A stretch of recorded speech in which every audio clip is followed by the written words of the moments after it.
Hey, what's up, pediatric chiropractors and future pediatric chiropractors who are students right now? I'm going to get into the conversation about that is just horrifically, sadly, the conversation that is all over all of us this week with the there are no words to describe it or call what it is. Just horrendous tragedy in Texas regarding children, a child, 18 years old, who shot and killed other kids. And I just want to speak to it from the only perspective I really know, in what this crew is about, which is pediatric chiropractic. I'm not going to give you my personal views. I'm not going to give you my, I don't have political views. So I'll stay out of those P's, and we'll just talk about it from a profession standpoint, from a neurology standpoint, from a reality standpoint. What's happening and what can we do about it? So, for those of you that maybe have know a little bit or none, I've been teaching the perfect storm model of chiropractic, of subluxation, for going on 15 years. I first learned what's called the 4D model of subluxation from like Dr. Gentempo, Dr. Kent, Dr. Fletcher. The 4D model of subluxation is dyskinesia, so that's the abnormal alignment, but really lack of movement. So when you have fixation from a subluxation, you don't feed the brain, the ultimate decision maker, you don't feed the brain what it needs more than anything else, which is movement. What we need is, yes, we need love, we need support, but like internally, each human neurologically, individually needs movement. So dyskinesia goes to disafferentation. So once you have the first part of subluxation, you get the second part, and you get a noisy, chaotic brain, which leads to the third D, which is dysautonomia, which shifts it into sympathetic. It shifts it into stress mode. It shifts it into primal mode. It shifts it into fight or flight mode. And that mode is survival mode. That mode is not thrival mode. That mode is not social mode.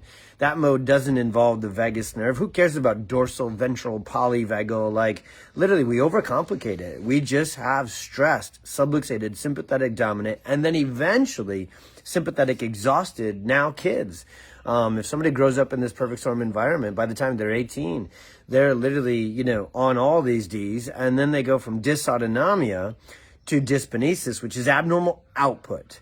But there's a 50. So I was about to give a presentation on this to a group of chiropractors out in New Jersey many, many years ago when the Sandy Hook one had happened that week prior to my presentation. So in my hotel room, I was praying, I was crying, I was actually closer to it because I had headed out east when it happened.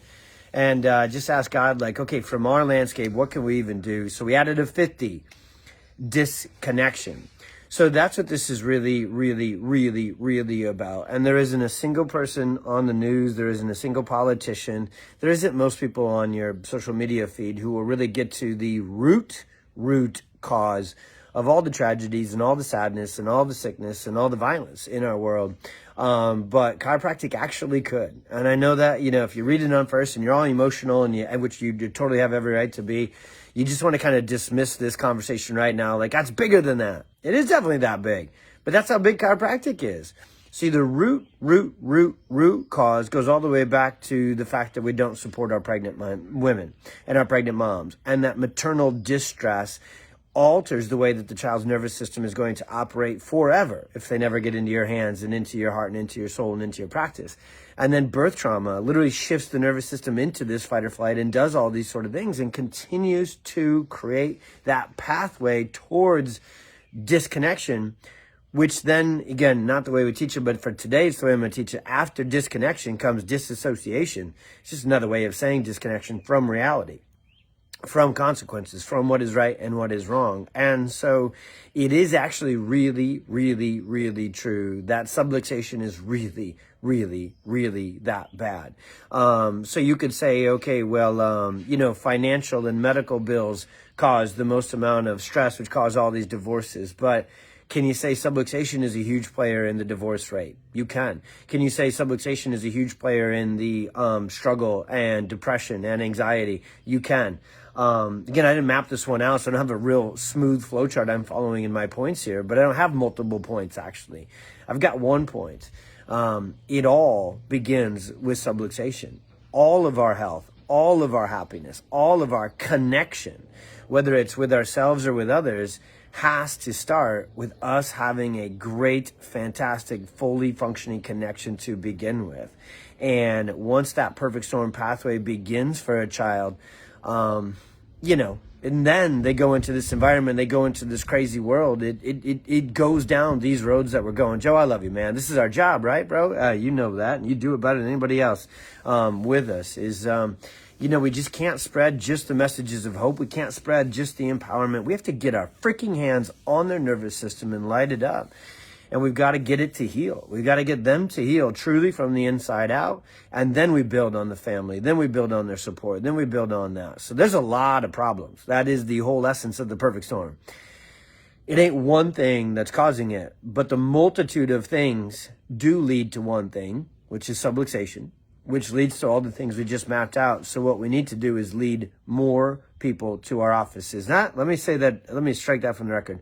We need to lead more kids to our offices. We need to lead more families, more pregnant moms, more brand new babies, more young kids, more grade school kids, more teenagers. Step up and freaking serve. Just don't sit around and whine. Don't sit around and post. Don't sit around and bitch. Don't sit around and be like, I know all the answers to it. Step up and serve, okay? Get into pediatrics. Get into an actual family practice. You know, you got family on the name of your practice. How many, out of your last 100 patients, how many of them were kids? How many were under the age of 12? How many were teenagers with depression and anxiety who won't have that anymore because they have you in their life?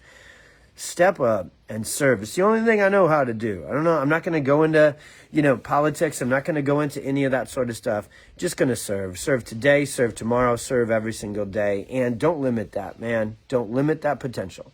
Don't limit that subluxation you took away from that one kid, because that subluxation creates that disconnection, creates that disassociation, which creates those bad decisions. So you better believe that you're saving lives with chiropractic. And you know what? Get better at it, get more of it, and never get anything else. Just stay busy with it.